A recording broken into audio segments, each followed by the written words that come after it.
I knew I wanted to make a video for this class, you know, for that sweet extra credit. Also, I'm super bored, but I didn't know what to make it on. It's not like I have any standard thermodynamic systems or anything. So I decided to do something that I'm reasonably familiar with, and that's computers. So how do I relate computers to thermodynamics?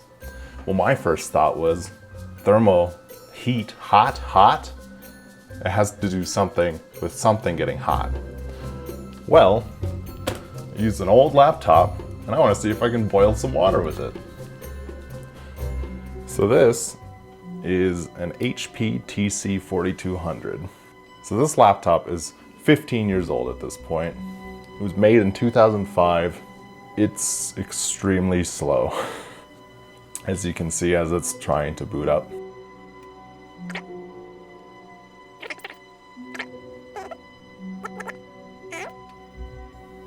There it goes. This thing has a single core Intel Pentium M750.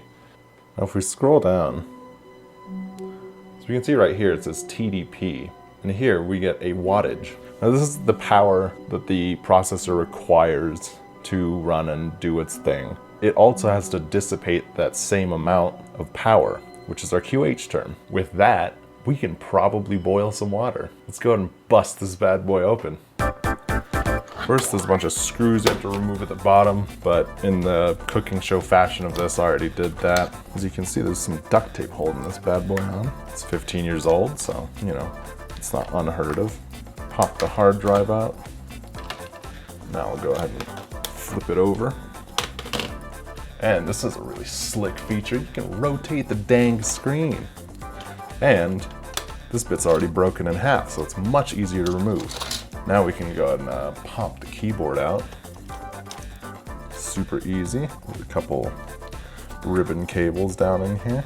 Now here we can see the whole cooling system. As in right here. Underneath here is the CPU, and it's just connected via some copper to this heat pipe, which moves the heat over here to this fin stack. Then the fan can blow some air across it and make it cool. Actually, ideally, I should take the fan out first. Anyway, we'll go ahead and pop this bad boy out.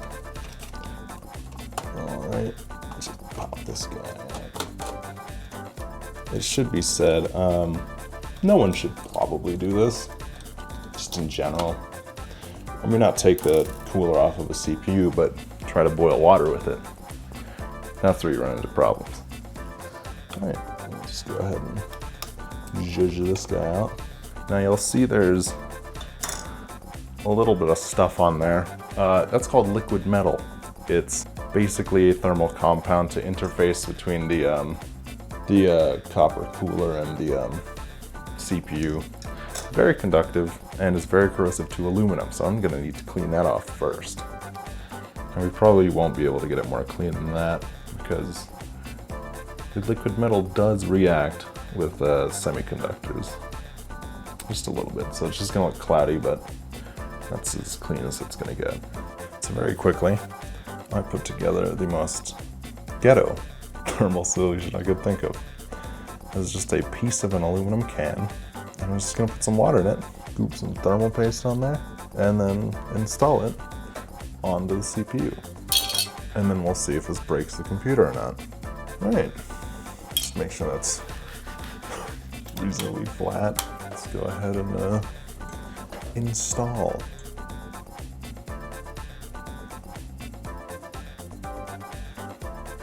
That's a pretty ugly application.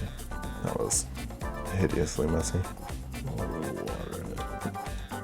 Let's try to not spill this all over the place. Mush it down. Give it a little twist. Okay, let's go ahead and turn it on.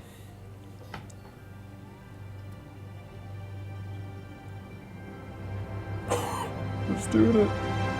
Yep, that's on. Oh yeah, you can see a bubble streak form. We'll see, it might throw an error at us. There's no fan plugged in. Whoa!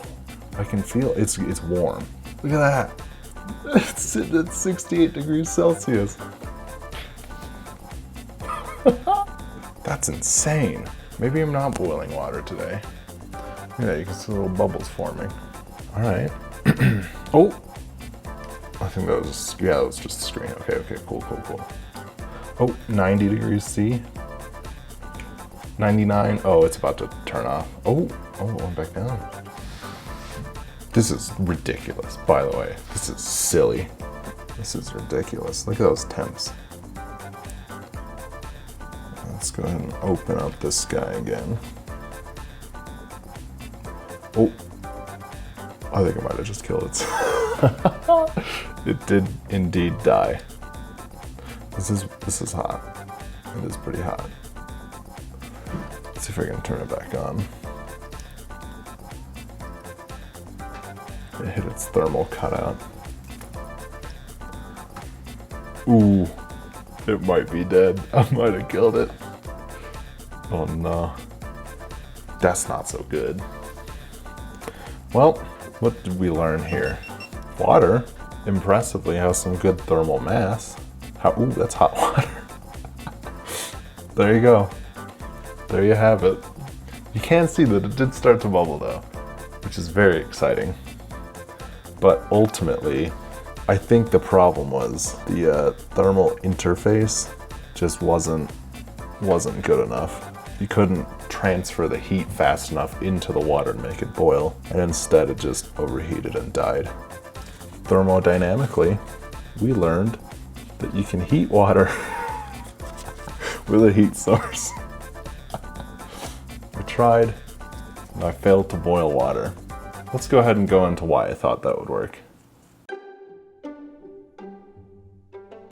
Water boils at 100 degrees Celsius at sea level. 100 degrees is also the thermal limit for most CPUs. Now, newer ones have a slightly higher thermal limit, you know, all that good stuff. Water boils at 100 degrees C, and the thermal limit of CPUs, where they, you know, save themselves and shut down, like we saw, is at 100 degrees Celsius. Well, Bozeman sits at 4,793 feet above sea level, which means that the pressure is lower all the way up here. So water should boil at a lower temperature.